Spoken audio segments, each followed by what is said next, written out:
My dear friends, welcome in vision chemistry classes. आज की class में हम लोग पढ़ेंगे MCQ and one word of protein. MCQ and one word of protein आज की क्लास में हम लोग पढ़ेंगे। तो जिन लोगों ने मेरे चैनल को सब्सक्राइब नहीं किया तो सब्सक्राइब कर लें। तो आज की क्लास में हम लोग पढ़ेंगे MCQ and one word of protein. Okay, तो देखिए प्रोटीन जो होता है नाइट्रोजिनस ऑर्गेनिक कंपाउंड है। प्रोटीन क्या है? Nitrogenous organic compound. इसमें नाइट्रोजन प्रेजेंट होता है, इसलिए इसे नाइट्रोजिनस ऑर्गेनिक कंपाउंड कहते हैं। अब ध्यान से देखें, पहला पॉइंट जो बता रहा हूं मैं आपको कि प्रोटीन का जो ग्रीक शब्द है, Greek word of protein, protein का ग्रीक शब्द, Greek word of protein is proteios, is proteios. Protein का ग्रीक शब्द प्रोटियोज है। ओके, पहला पॉइंट ध्यान रखेंगे, Greek word of protein is proteios. Okay, protein alpha amino acid का संघनन बहुलक है। दूसरा पॉइंट बता रहा हूं, प्रोटीन अल्फा एमिनो अम्ल का संघनन बहुलक है। Protein is the condensation polymer of alpha amino acid. Protein is the condensation polymer of alpha amino acid.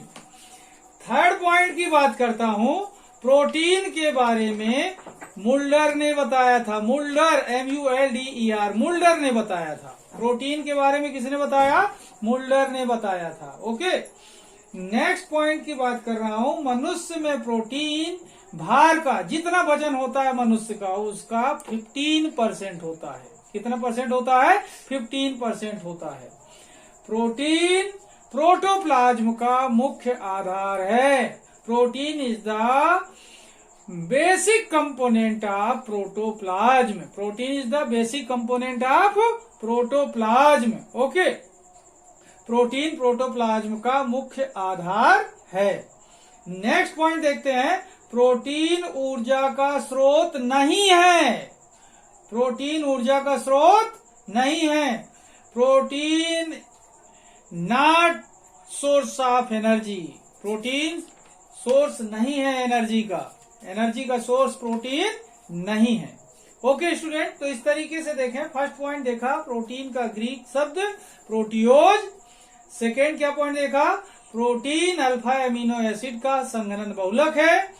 Third point, protein के बारे में मुल्डर ने बताया था। फोर्थ पॉइंट, मनुष्य में प्रोटीन भार का 15% होता है। प्रोटीन प्रोटोप्लाज्म का मुख्य आधार है। प्रोटीन ऊर्जा का मुख्य स्रोत नहीं है। नेक्स्ट पॉइंट देख रहे हैं हम लोग, सेवेंथ, प्रोटीन का एकलक मोनोमर ऑफ प्रोटीन। प्रोटीन का एकलक monomer of protein is alpha amino acid, alpha amino अम्ल। ओके, प्रोटीन का एकलक क्या है? अल्फा एमिनो अम्ल है। मोनोमर ऑफ प्रोटीन क्या है? Monomer of protein is alpha amino acid. Okay, 8th number का पॉइंट देखते हैं। पॉइंट नंबर 8, प्रोटीन के निर्माण के लिए 20 अल्फा एमिनो अम्ल की आवश्यकता होती है। प्रोटीन के निर्माण के लिए 20 एमिनो एसिड रिक्वायर्ड होते हैं। कितने एमिनो एसिड? 20। अब ध्यान दें स्टूडेंट, इसमें से 10 अपनी बॉडी में बनते हैं और 10 हम फूड मटेरियल के रूप में बाहर से गेन करते हैं भोजन के माध्यम से। ठीक है, अब मैंने क्या बताया कि प्रोटीन के निर्माण के लिए 20 अल्फा एमिनो एसिड की आवश्यकता होती है। ओके, पॉइंट नंबर 9 देखिए, प्रोटीन की कमी से होने वाले रोग, protein deficient diseases. Protein deficient diseases, protein की कमी से होने वाले रोग। पहला पॉइंट लिखा है क्वासियोरकर। क्या लिखा है? क्वासियोरकर। सेकेंड पॉइंट क्या लिखा है? मरास्मस। क्या लिखा है? मरास्मस। पॉइंट नंबर 10 देखते हैं, गर्म करने पर प्रोटीन की प्राथमिक संरचना अप्रभावित रहती है। क्या रहती है? प्रभावित नहीं होती, नहीं बिगड़ती। कौन सी वाली? प्राथमिक संरचना, primary structure of protein does not affected by heat, मतलब हीट करने पर प्रोटीन की प्राइमरी संरचना, प्राइमरी स्ट्रक्चर डिस्टर्ब नहीं होती। ओके, 11 नंबर का पॉइंट देखें, प्रोटीन का मुख्य कार्य, प्रोटीन का मुख्य कार्य, मेन फंक्शन ऑफ प्रोटीन क्या है? शारीरिक संरचना का निर्माण करना, शारीरिक संरचना का निर्माण करना। क्या है स्टूडेंट? शारीरिक संरचना का निर्माण करना। प्रोटीन का मुख्य कार्य क्या है? बॉडी में मसल्स, स्केलेटन या बॉडी ऑर्गन सबको बनाने का काम, करने का काम कौन करता है? प्रोटीन। ओके, मतलब अपना बॉडी स्ट्रक्चर फॉर्म करने का काम कौन करता है? प्रोटीन। तो प्रोटीन का मेन फंक्शन क्या हुआ? प्रोटीन का मुख्य कार्य क्या हुआ? शारीरिक संरचना का निर्माण करना। ओके, तो इस तरीके से देखें, प्रोटीन का एक लक्ष्य क्या हुआ? Alpha amino acid. प्रोटीन के निर्माण के लिए कितने अमीनो एसिड जरूरत होते हैं? 20 अल्फा एमिनो एसिड। प्रोटीन की कमी से कौन से रोग होते हैं? क्वाशियोरकर और मरेस्मस। गर्म करने पर प्रोटीन की कौन सी संरचना प्रभावित नहीं होती? प्राथमिक संरचना। प्रोटीन का मुख्य कार्य क्या है? शारीरिक संरचना का निर्माण करना। ओके, अब देख रहे हैं आणविक संरचना के आधार पर प्रोटीन के प्रकार। आणविक संरचना के आधार पर प्रोटीन के प्रकार देखें, आणविक संरचना on the basis of molecular structure, on the basis of molecular structure, आणविक संरचना के आधार पर प्रोटीन के प्रकार, types of protein on the basis of molecular structure. There are of 2 types. कितने प्रकार का होता है स्टूडेंट? 2 टाइप का। देयर आर ऑफ 2 टाइप्स, 2 प्रकार के होते हैं। Number 1 fibrous protein. पहले फाइब्रस प्रोटीन के बारे में देखें। नंबर 1 कौन सा? Fibrous protein. इसमें देखें पहला पॉइंट लिखा हुआ स्टूडेंट, रेशेदार होते हैं। कैसे होते हैं? फाइब्रस होते हैं, थ्रेड लाइक स्ट्रक्चर वाले होते हैं, रेशेदार होते हैं। सेकेंड पॉइंट, पॉलीपेप्टाइड, पॉलीपेप्टाइड श्रृंखला, पॉलीपेप्टाइड चेन आपस में H बॉन्ड तथा डाई सल्फाइड बंध से जुड़ी होती हैं। पॉलीपेप्टाइड श्रृंखला H बंध तथा डाई सल्फाइड बंध से जुड़ी होती हैं। फाइब्रस प्रोटीन के बारे में बात चल रही, रेशेदार होते हैं, पॉलीपेप्टाइड श्रृंखला H बंध तथा डाई सल्फाइड बंध से जुड़ी होती हैं। नेक्स्ट पॉइंट है, जल तथा तनु अम्लीय एवं क्षारीय विलयन में अघुलनशील होते हैं। ये वाटर और डाइल्यूट, एसिडिक और बेसिक सॉल्यूशन में क्या होते हैं? इनसॉल्युबल होते हैं। क्या होते हैं? इनसॉल्युबल होते हैं, अघुलनशील होते हैं। एग्जाम्पल देखें इसका। नंबर 1 देखें, कैरोटीन। कैरोटीन जो लिखा हुआ है, कैरोटीन, ये एक ऐसा प्रोटीन है जो स्किन को, बाल को, नाखून को, सींग को, पक्षियों के पंख को बनाता है। मतलब ये त्वचा, बाल, नाखून, सींग तथा पक्षियों के पंख का मुख्य घटक है ये। ओके, इसके बाद देखें सेकेंड एग्जांपल, मायोसिन। मायोसिन देखें, मांसपेशियों में होता है, मांसपेशियों के निर्माण का काम करता है, मांसपेशियों की क्रियाशीलता को निर्धारित करता है। ये किसमें? मसल्स में। किसमें? मसल्स में होता है। ये किसमें होता है? मसल्स में होता है। अब देखें इस तरीके से on the basis of molecular structure protein को 2 टाइप में क्लासिफाइड किया गया। नंबर 1 होता है फाइब्रस प्रोटीन, सेकेंड होता है ग्लोब्यूलर प्रोटीन। यहाँ पर देख रहे हैं फाइब्रस प्रोटीन के बारे में। फाइब्रस होते हैं, रेशेदार होते हैं, इसकी पॉलीपेप्टाइड चेन H बॉन्ड तथा डाइसल्फाइड बॉन्ड से जुड़ी होती हैं। ये जल में और डाइल्यूट एसिडिक और डाइल्यूट बेसिक सॉल्यूशन में इंसॉल्युबल होता है, अघुलनशील होता है।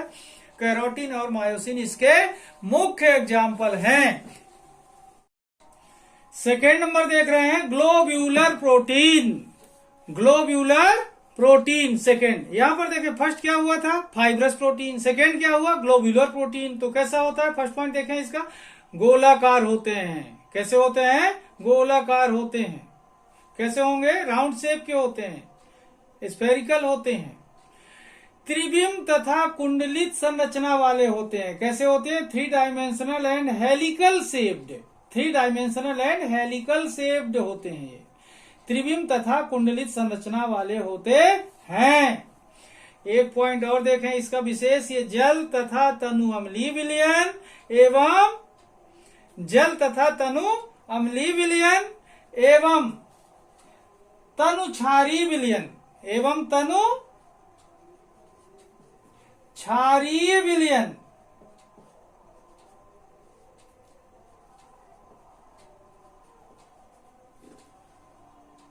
में क्या होते हैं? ये जल तथा तनु अम्लीय विलयन एवं तनु क्षारीय विलयन में घुलनशील होते हैं। ओके, एग्जाम्पल देखें, एल्ब्यूमिन, इंसुलिन, एंजाइम, ये सब क्या होते हैं? गोलाकार प्रोटीन होते हैं, ग्लोब्यूलर प्रोटीन होते हैं। ओके, तो फर्स्ट देखा हमने फाइब्रस प्रोटीन, सेकेंड देखा हमने ग्लोब्यूलर प्रोटीन। ग्लोब्यूलर प्रोटीन की खास बात क्या है? ये गोलाकार होते हैं, राउंड शेप के होते हैं, 3 डायमेंशनल एंड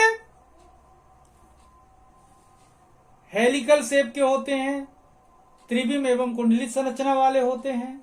जल तथा तनु अम्लीय विलयन में, तनु क्षारीय विलयन में घुलनशील होते हैं। इसके एग्जाम्पल एल्ब्यूमिन, इंसुलिन तथा एंजाइम होते हैं। ओके, अब देख रहे हैं हम लोग जल अपघटन के आधार पर प्रोटीन के प्रकार। On the basis of hydrolysis, on the basis of hydrolysis types of protein कितने होते हैं? 3। There are of 3 types. 3 प्रकार के होते हैं जल अपघटन के आधार पर प्रोटीन। कितने प्रकार के? 3 प्रकार के। उसमें देखें, नंबर 1 सिंपल प्रोटीन, सरल प्रोटीन।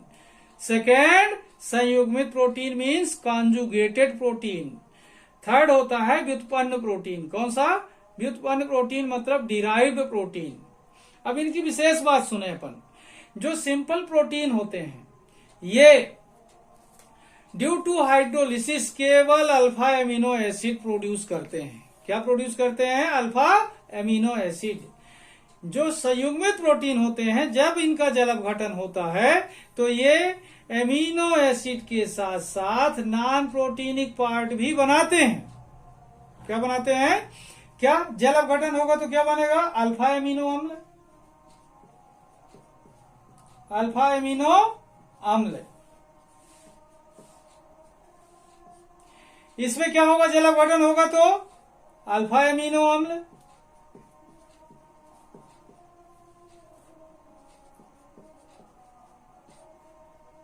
प्लस अप्रोटीनी भाग,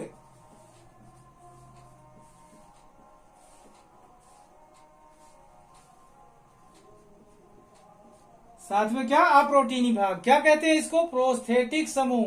क्या बोलेंगे? प्रोस्थेटिक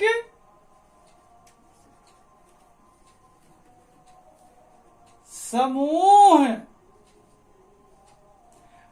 और इससे प्रोटीन के अपघटित होने पर प्रोटीन के ही छोटे छोटे मॉलिक्यूल बनते हैं। यहां तक कि प्रोटीन से लेकर एमिनो एसिड तक के जितने मॉलिक्यूल, प्रोटियोजेज, पेप्टोन, पेप्टाइड, ये सब क्या होंगे? व्युत्पन्न प्रोटीन होंगे। जब बड़ा प्रोटीन हाइड्रोलाइज होता है, हाइड्रोलिसिस होता है, तो प्रोटीन से सबसे सिंपल एमिनो एसिड बना कहलाया। तो प्रोटीन से एमिनो एसिड के बीच में जितने भी कंपाउंड बनते हैं प्रोटीन के, जैसे प्रोटियोजेज, पेप्टोन, पेप्टाइड, ये सब क्या होंगे? डिराइव्ड प्रोटीन होते हैं। ओके, तो इस तरीके से देखा कि जल अपघटन के आधार पर प्रोटीन 3 प्रकार के होते हैं, जिसमें से सिंपल प्रोटीन, सरल प्रोटीन जो जल अपघटन से क्या देते हैं? एमिनो अम्ल देते हैं। संयुग्मित प्रोटीन जल अपघटन से एमिनो अम्ल और अप्रोटीनी भाग देते हैं, जिसे क्या बोलते हैं? प्रोस्थेटिक समूह कहते हैं। क्या बोलते हैं? प्रोस्थेटिक समूह। एक चीज और ध्यान दें, प्रोस्थेटिक समूह अगर अलग कर दें प्रोटीन से तो संयुग्मित प्रोटीन की क्रियाशीलता समाप्त हो जाती है। फिर इसके बाद व्युत्पन्न प्रोटीन। व्युत्पन्न प्रोटीन कौन से प्रोटीन होते हैं? प्रोटीन के जल अपघटन से बनने वाले छोटे छोटे प्रोटीन क्या कहलाते हैं? व्युत्पन्न प्रोटीन कहलाते हैं। जैसे peptone, proteoses, dipeptide and amino acid, ये क्या कहलाते हैं? Derived protein. ओके, तो आज का वीडियो मैं यहीं पर समाप्त करूंगा। इसकी डिटेल जानकारी देखने के लिए आपको मेरे अगले वीडियो देखना पड़ेगा। तब तक के लिए धन्यवाद।